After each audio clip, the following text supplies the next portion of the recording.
And hello guys, good afternoon once again. Ito na naman po si Tita Rebula's Kit Vlog. Nagbabalik na naman po dito tayo. Nandito tayo sa kusina. Katatapos ko lang, nag-end live na po ako. Ayan, dahil alas 4 na pala, nakalimutan ko ang oras. Ayan, magluluto muna tayo. Ayan, syempre, nagpainit ako ng ayan, painit natin yung mantika. Umaalim po yun ha. Syempre, meron tayo ipiprito na isda. Kasi, nakalimutan ko kaysa masira yung isda natin. Ayan, salmon. At syempre, meron tayong sitaw. Ayan, mag-adobo ako ng sitaw kasi nga, masisira na yung sitaw namin. So, kaya ayan, mag-prito muna tayo. Ayan, takot ako sa mantika. Ayan, sige. Sos Maria Sepa. Ayan, sige. Alright. Ayan, pagsamasamahin na natin sila lahat. Ayan, sige, tayo ay naghihiwa naman ng ating sitaw. Ayan, nilagay ko na po yung onion at saka garlic natin. Ayan, yung pinagprituhan ng mantika, yun ang pinagprituhan ng mantika, pinagprituhan ng isda, yun ang inilagay ko para malasa. Ayan, syempre, ito yung ating napirito na isda. Yummy na naman. Ayan, nilagyan na natin yung ating sitaw. Ayan.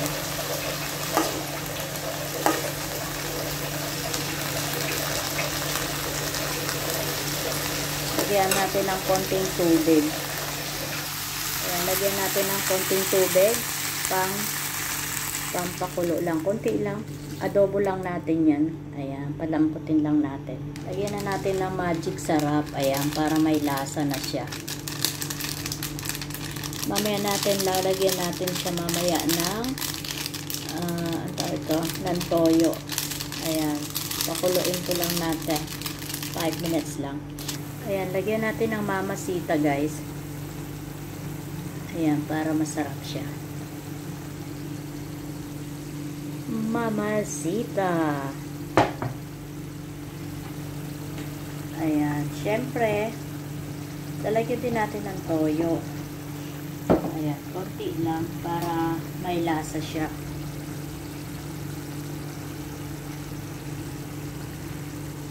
Ayan, toyo lang pag may time. Ayan, haluin natin. Tapos lalagay natin yung isda. Lagay tayo ng dalawang isda yung pinirito natin para may lasa siya. Ayan, haluan lang natin. Ayan, tapos ano na siya. Ayan, sige. Cover it first. Ayan, ilagay na natin yung dalawang peraso na. Ayan, sige. Dalawa lang, tapos yung isa kakainin natin yung isa. Ayan. Ayan, sige. Simple ulam natin. Ayan, ano yung lasa kaya neto? Tikman natin.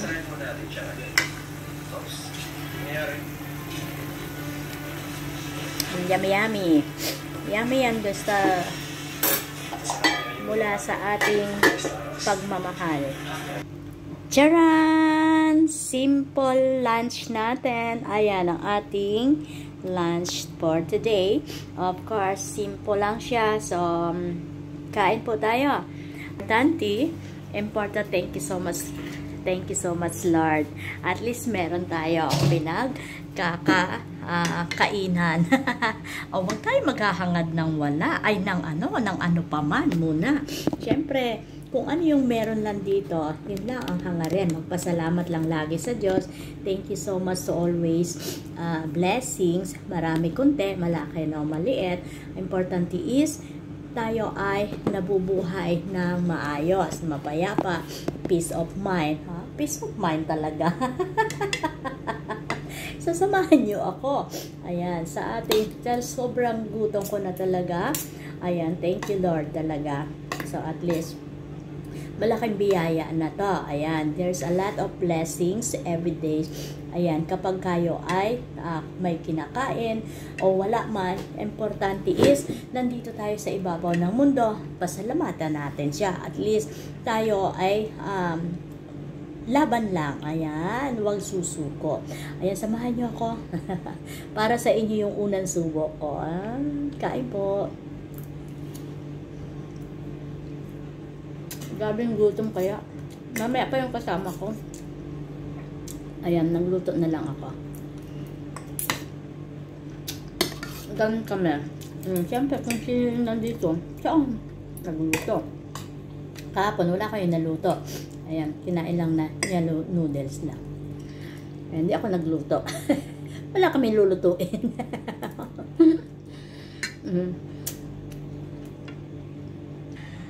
Ayan guys, ayan, tapos na tayong kumain. Thank you so much Lord. Thank you so much for everything. Ayan, limas po ang aking kanin.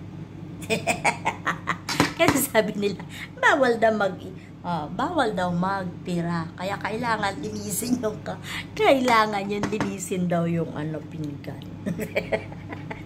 So nilinis ko na. Pinakita ko wala ng laman. Yun pala yung kapalit pala ng paglinis, yung pala na itapon na yung basa. Joke lang. Ayan, maraming salamat po sa lahat. Ayan, thank you so much sa patuloy na. Thank you so much for continue to watch and always be here sa ating live at sa ating mga sa ating YouTube channel. Ayan, thank you so much sa ating mga viewers, subscribers, sa ating mga super chatter, super sticker. Of course, sa ating mga members, ayan, sa laging nandyan, ayan, pasensya na talaga, hindi talaga, grabe, may sakit nga po ako ngayon, actually. I am not feeling well. Yesterday, lalo na po kagabi, hindi talaga ako nakatulog. Natakot din ako. Ito yung kinakatakot na kapag may sakit ako. Kasi yung, grabe po ang ano ko kagabi. Ayan, naka-idlip siguro ako, mga 30 minutes lang. Ayan, umaga na. Siguro, kung hindi pa ako dumapa, hindi ako makakatulog. Kasi pag naglilep, ako, yung ilong ko, hindi ako makahinga. Pagka naka-straight naman po ako, nakakahinga ako. Kaya lang yung sore throat ko naman ang problema. Hindi nachuchok ako. Ayan, so, yung init ng aking katawan, parang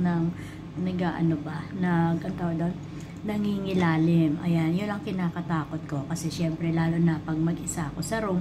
Ayan, kaya nga ngayon, yung aking door ko, hindi ko nilalak sa gabi. Kasi everyday po kasi naglalak ako. Ayan, kasi minsan may napasok din dun sa room ko, nangangatok. Pero ngayon, ginawa ko, hindi na po ako naglalak kasi in case emergency may problema, so at least makakapasok sila. Ayan, kasi hindi natin saklaw nga ang ating katawan ng ating sarili. So pasalamat lang ako sa Diyos ngayon at okay na, pero ang bigat po ng aking ng ulo ko, parang mabibiyak pa, parang yung binat ba na hindi mo maintindihan. So kaya yun ang inaano ko ngayon. Medyo ingat lang talaga ako. So, napipilitang uminom ng gamot para syempre mahirap na. Hindi natin alam. Wala man akong mga kasama dito. So, thank you so much po. Ayan, ingat po. Pasalamat lalaki sa Diyos. Have a nice day and God bless. Thank you so much for the blessing. I love you guys. Bye.